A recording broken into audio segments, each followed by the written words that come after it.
नमस्ते। ये मेरा प्रिय गांव फुलेरा है। हरियाली से घिरा हुआ है।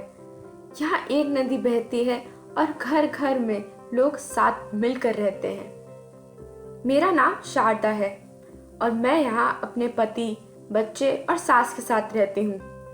मेरा दिन घर के कामों से शुरू होता है। जैसे जैसे दिन बढ़ता है, मैं लकड़ी इकट्ठा करने के लिए पहाड़ी पर जाती हूँ और गाय के लिए घास काटती हूँ। इसके बाद परिवार के साथ समय बिताती हूँ और उनके दिन के बारे में जानती हूँ।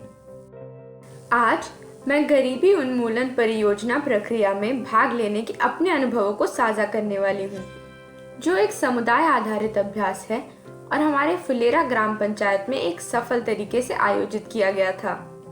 ग्राम सभा प्रक्रिया वीपीआरपी में एक मुख्य आकर्षण रही है और वास्तव में एक महत्वपूर्ण सीखने का अनुभव भी।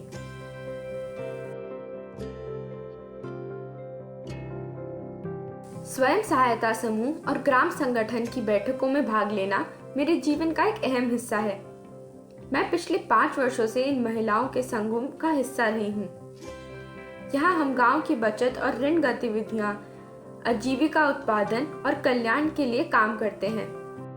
आज हमारे गांव की सक्रिय वीओ सदस्य और रोशनी दीदी के साथ एक विशेष बैठक हुई, जिसमें वीपीआरपी पर चर्चा की गई। ये क्या है? एक नई योजना, एक सर्वे? मुझे काफी आश्चर्य हुआ। हम सभी इसके बारे में अधिक जानने के लिए उत्सुक थे। जैसे जैसे वह समझाती चली गई, हमें पता चला कि वीपीआरपी समुदाय द्वारा हमारे अपने गांव में आजीविका से लेकर बुनियादी ढांचा, संसाधन, सरकार की योजनाओं और सामाजिक विकास की योजना है, जिसमें न केवल हम अपनी मांगों को रखने में सक्षम होंगे, ग्राम सभा में इसे अनुमोदित करने वाले भी हम ही होंगे। मुझे याद नहीं है कि पिछली बार हमारी पंचायत में ग्राम सभा कब हुई थी। मैंने महसूस किया ये हमारे एसएचजी सदस्यों के लिए एक नई उम्मीद लेकर आया है। हमें न केवल अपनी जरूरतों के अनुसार मांगे रखने का मौका मिलेगा, बल्कि सामूहिक रूप से भी इसे प्राथमिकता भी देनी होगी।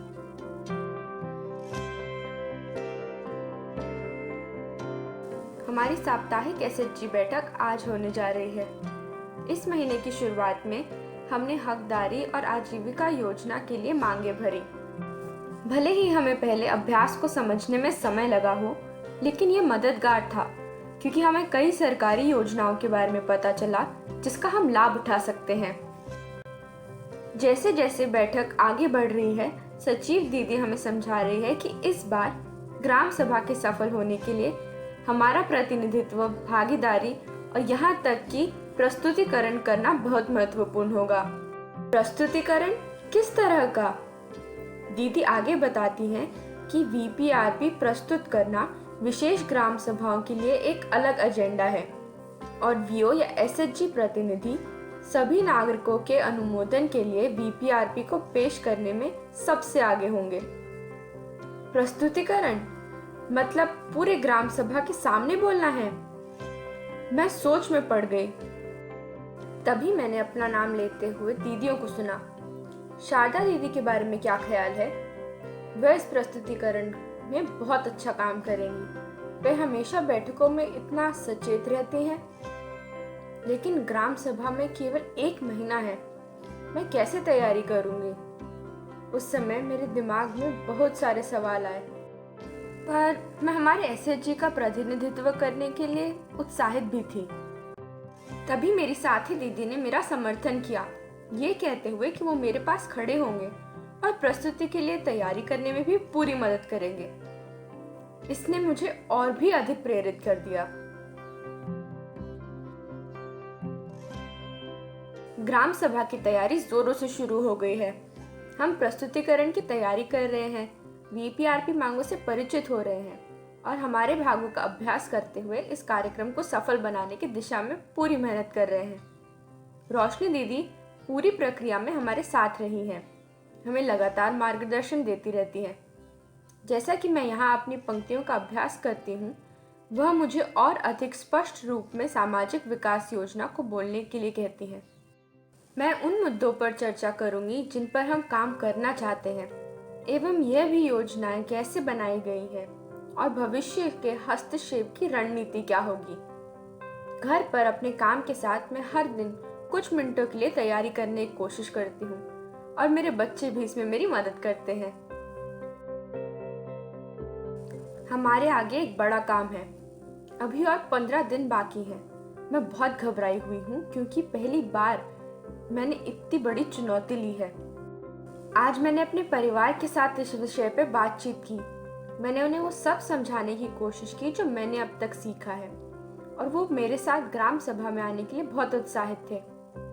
मैं अब ग्राम सभा में लोगों की भागीदारी का महत्व समझती हूँ, लेकिन हमें कई अन्य लोगों को आने के लिए प्रोत्साहित करना जरूरी है। मैं अन्य महिलाओं के साथ पोस्टर चिपकाने और अपने दोस्त के घरों पर जाने की सोच रही हूँ और जो 18 साल से ऊपर हैं उन सभी लोगों को उपस्थित होने के लिए प्रेरित कर रही हूँ।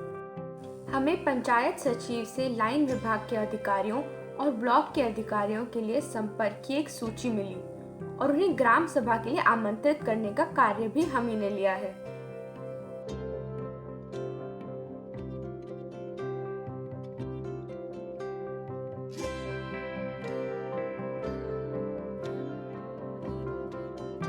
आज सोमवार है और हमने जिस चीज का इतने दिनों से इंतजार किया है वो आज आखिर हो रही है।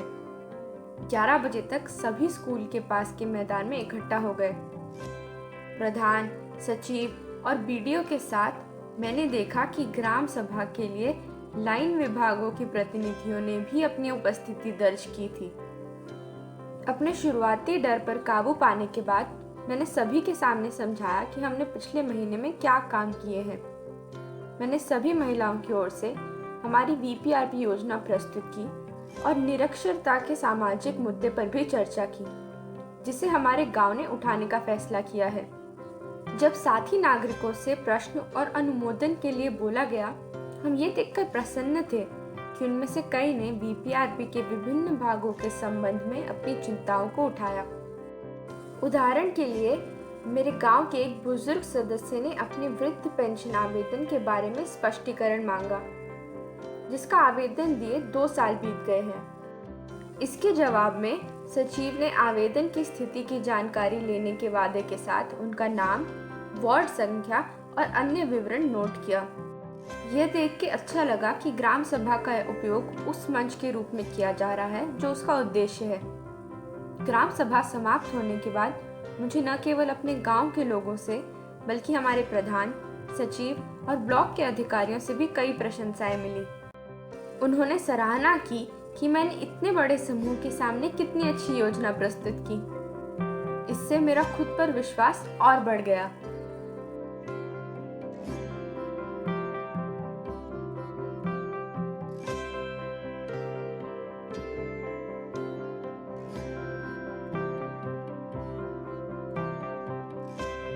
ये 3 महीने कितनी तेजी से बीत गए और हमें विकास के लिए अपने प्रयासों को एकत्रित करने की जरूरत को सिखा गए। इस पूरी प्रक्रिया की शुरुआत में जितना सोचा था उससे कहीं अधिक लाभ हमारे गांव को हुआ। हम अपनी पंचायत में साक्षरता कक्षाएं शुरू करने में भी कामयाब रहे। अब मेरे वीओ की सारी दीदियां अपना नाम लिख सकती हैं और अब अपने हस्ताक्षर कर सकती हैं। कुछ नए विकास भी हुए हैं। हमारे पास एक पक्की सड़क है जो स्कूल तक जाती है। हमारे वीओ को भी नया कार्यालय मिला है। निजी तौर पर भी मेरा जीवन बहुत आसान हो गया है। एलपीजी सिलेंडर की मांग रखने और स्वीकृत होने के बाद मुझे अब लकड़ी इकट्ठा करने की जरूरत नहीं है और मैं अपने बच्चों के साथ अधिक समय बिता सकती हूँ। इसके कारण मेरी सेहत में भी सुधार आया है।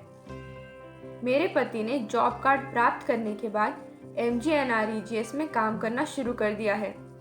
हम अपने बच्चों की शिक्षा के लिए उस पैसे को बचाने की कोशिश कर रहे हैं।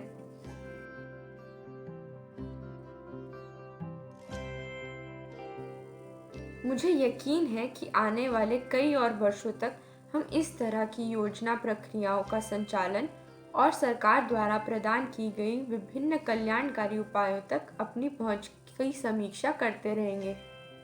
ये प्रक्रिया हम सभी महिलाओं के सशक्तिकरण के लिए बहुत महत्वपूर्ण रही है। हमारी एकता में ही हमें ताकत मिली है।